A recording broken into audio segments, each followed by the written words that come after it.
Happy Friday morning. Welcome to After GMS. I'm Stacy Spivey here in the studio with Terrain Kirksey and Megan Malaris both working from home, and we'll check in with Candace Red in just a minute. Already happy to see all of your smiling faces here on our Facebook stream this morning saying good morning to us. It makes us feel good too. We love that we get to interact with you guys right here on Facebook. Let's go ahead and start though before we get to our conversations and some of our headlines by taking a look at our forecast, Terrain.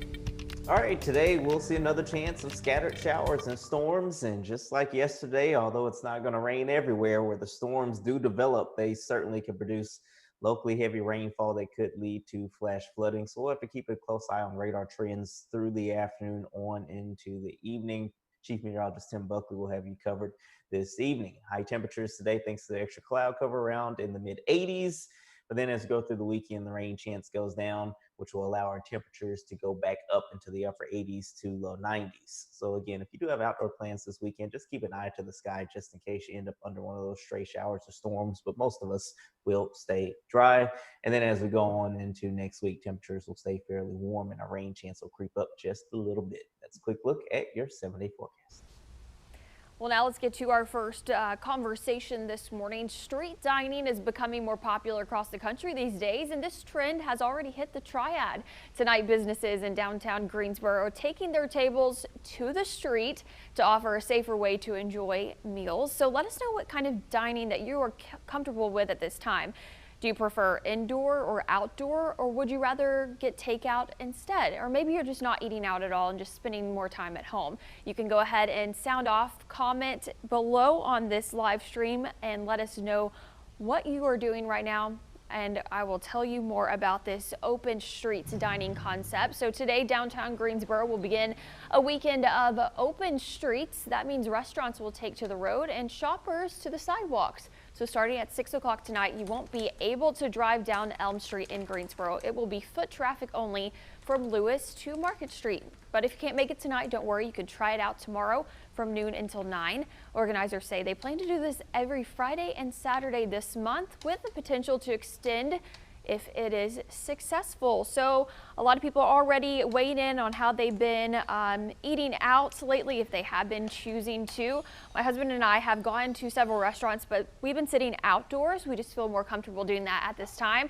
But also I like to sit outside. It's enjoyable to be out there, and I do like the hot weather, so I don't mind the heat when I'm doing that.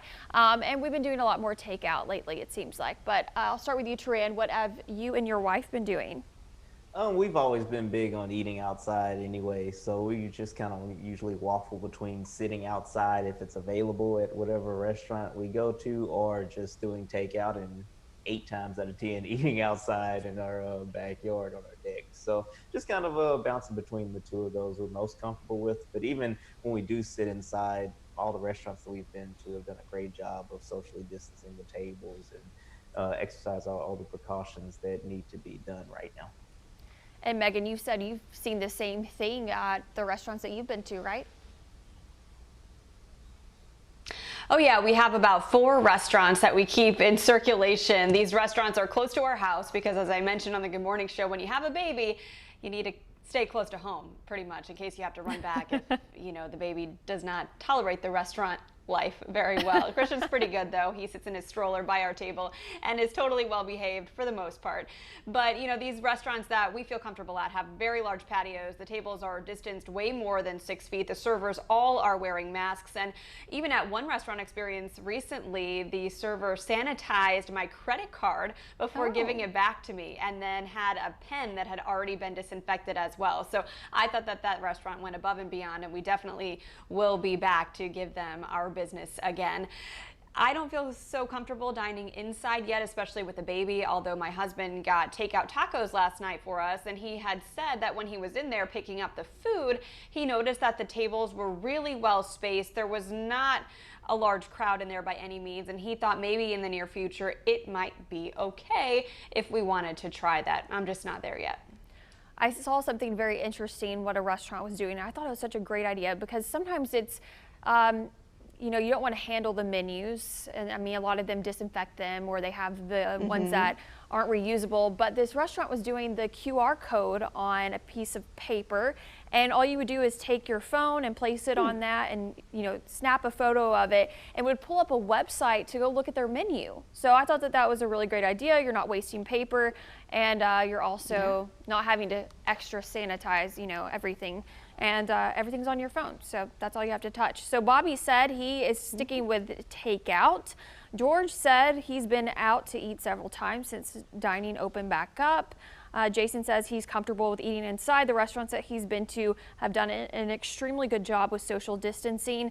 Wanda said no, it's not being cleaned after each customer. Eat at home. And Sharon says she's been mostly making her food with some takeout and delivery too. So people are just kind of doing whatever is most comfortable for them, and we totally agree with that. You got to do what you think is best for your family. Wanda said, I know it's hard, but if possible, I stay home and cook. Safety first. So keep weighing in on our Facebook stream. Let us know what you've been doing and how your dining experiences have been. But we're going to take a break from this conversation and catch up on the morning headlines, Megan. All right, let's get you started with those. Some businesses are heading into yet another week without being able to open to customers. Remember, Governor Roy Cooper extended phase 2 of his Safer at Home executive order in hopes of continuing to not only flatten but decrease the curve. This means bars, gyms, and entertainment venues will have to stay closed until at least September 11th. It also means mass gatherings of more than 25 people outside are not allowed. Mass gatherings of more than 10 people inside are not allowed. Well, gyms and bars account for most of the businesses that cannot reopen. Our state is just one of 8 where gyms are still closed. And you might be wondering why they're not allowed to reopen. What is the logic behind that? Well, there's research from the Texas Medical Association that suggests gyms are some of the most at-risk places for spreading COVID-19. Doctors in this study said when you work out, you breathe harder, making it easier for the virus to linger in the air, especially if some gyms have poor ventilation. When it comes to bars, experts say it's harder for people to practice social distancing in those types of atmosphere, especially after a few drinks. People in bars tend to talk louder and laugh and can easily spread germs, according to this research.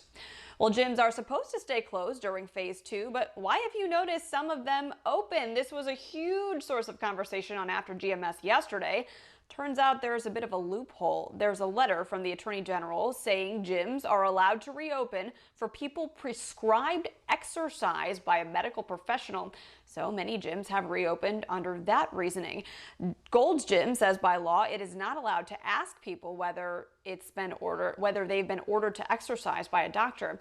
As for violators, Governor Cooper says his office is continuing to review its enforcement policy. He says the way law is written now, it's primarily up to local law enforcement to crack down. Well, moving on, research shows most U.S. children attend school for 6 hours a day and consume as much as half of their daily calories at school.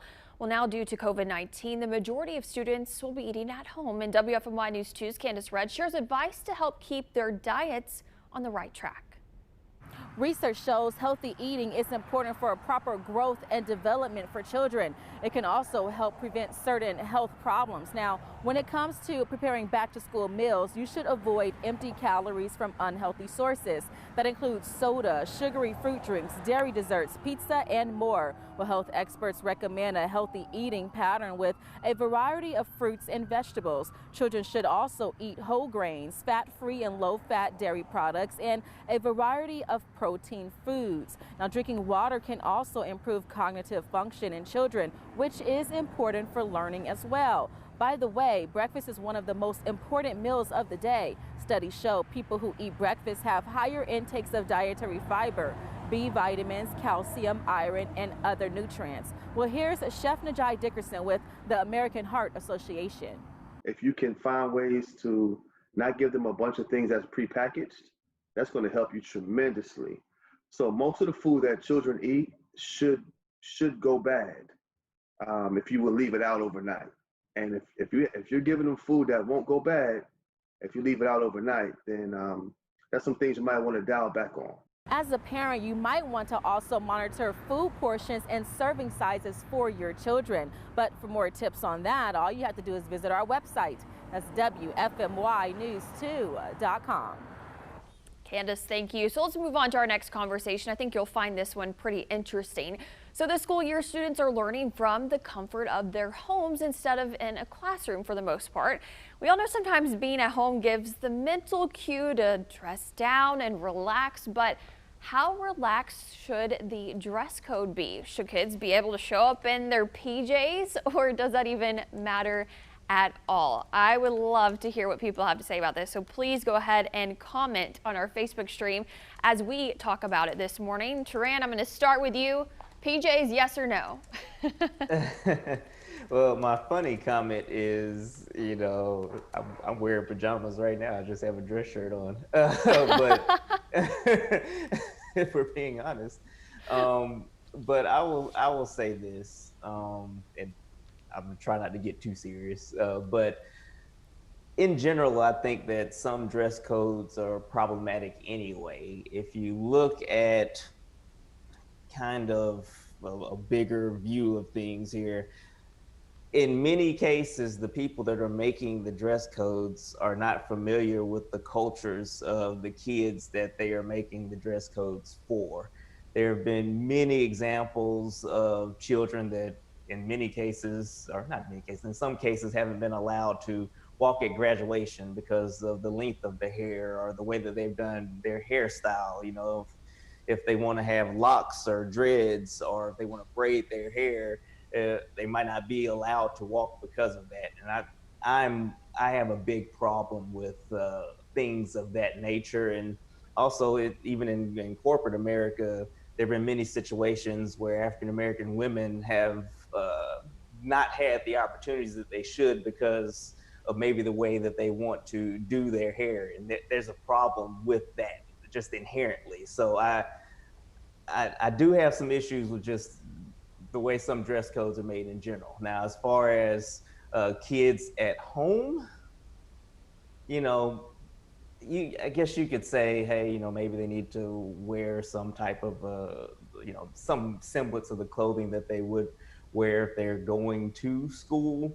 But in general, maybe I'm just not a formal guy, but as long as you're doing your work and you're doing a good job, then I really don't care what you're wearing. Really has no, I don't really care what you're wearing. But unfortunately, in the society that we live in, you are judged based off of what you wear, what you say, how you say it, how your hair is done. And that's something that I, at my core, have a problem with. So I think that, of course, the kids need to have clothes on, and things of that nature. But, if you have a straight A student that's making 100 on every single test, if they want to wear their pajamas to their Zoom meeting, that seems to be like the least of your issues to worry about. But that, again, that's just my 2 cents on that. Well, Trey, we really appreciate you sharing your thoughts on that. I remember seeing research, this was a while ago, so I would have to do some more, but seeing how when you get fully dressed and fully ready for the day, you tend to be happier and you tend to be more active and alert.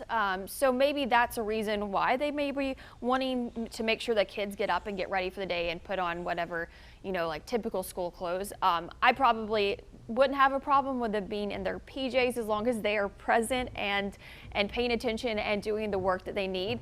But I do feel like maybe that dress code is necessary because we're talking about kids. Sometimes they, I don't know, maybe they show up with something inappropriate and we don't want the attention to be on what they're wearing. The attention needs to be on the teacher and what she's teaching or he or she is teaching. But that's just what I think about it. Megan, what about you? Well, Taran brought up several excellent points. Any dress code that is culturally or racially discriminatory is unacceptable. And I think there's been a lot of awareness and eye-opening experiences that have happened in these past few years to prompt schools to have more sensitive conversations about this and be more inclusive of all of their students in deciding what's an appropriate and reasonable dress code. As far as wearing pajamas for virtual learning, I think schools can realistically ask students not to do that. Ask them to just dress appropriately, put on a shirt, that's not a pajama top, to, obviously set a good example for other students, because this remote learning is supposed to be school, like you would be learning in a regular classroom. You are learning at home. So I think it's acceptable for, students to maybe be asked at least to dress accordingly, dress professionally. I have a dress on right now. I'm working from home. I try to dress professionally every day, not only because I'm on TV, but also because I just feel better when I'm dressed for work. I'm in the work zone, and then as soon as I'm off the air at noon, I go upstairs, I put my sweatpants on, I take my makeup off, and then I'm in mom mode, and it doesn't matter if I get spit up on my t-shirt, So different experiences work for different people, but yes, some very valid points, and I see, Stacy, that a lot of folks are weighing in now on our Facebook feed about it. Yeah, we do have a lot of people commenting. So Nadine, says, as a parent, I think I will make my son get up and get dressed if he does well. Fridays can be a PJ day. I think that's a great idea, a good mix of it, and you're rewarded for, doing your good work and dressing nice every day. Let's see. Sharia says a nice shirt and clean faces would be nice. Judy says if the school has a dress code, the kids should wear what is expected so that the kids will be used to the code when they go to school.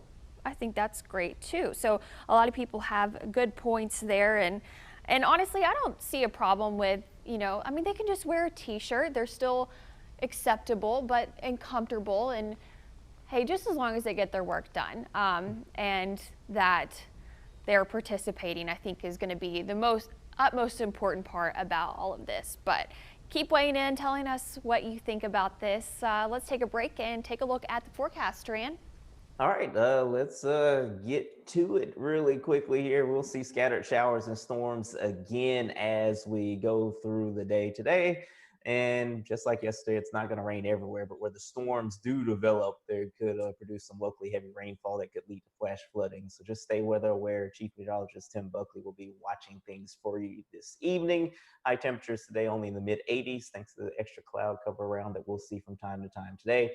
And then as we go through the weekend, the rain chance goes down, which will allow our temperatures to come back up. We're back in the upper 80s to low 90s as we go through the weekend into next week. That's the last look at your forecast. Tran, I don't know if you could see the downtown Greensboro sky cam. There's some bug or bird hanging out over there. Did you miss it? Oh, I missed the bird. Oh, man. There's usually a bird or some type of wasp that's just hanging out on that camera all the time. I don't know why. Maybe they just live there. It just wants to be on TV. I mean, do you blame him, right? Well, hopefully we made you laugh or smile somewhat today to end your week. I hope that you have a great Friday, and hopefully some more smiles and laughs with the best of GMS. We'll see you later. Tran, both Megan and I agree. We want to see you do some TikTok dances. You can see my pad dancing on display for everyone, right?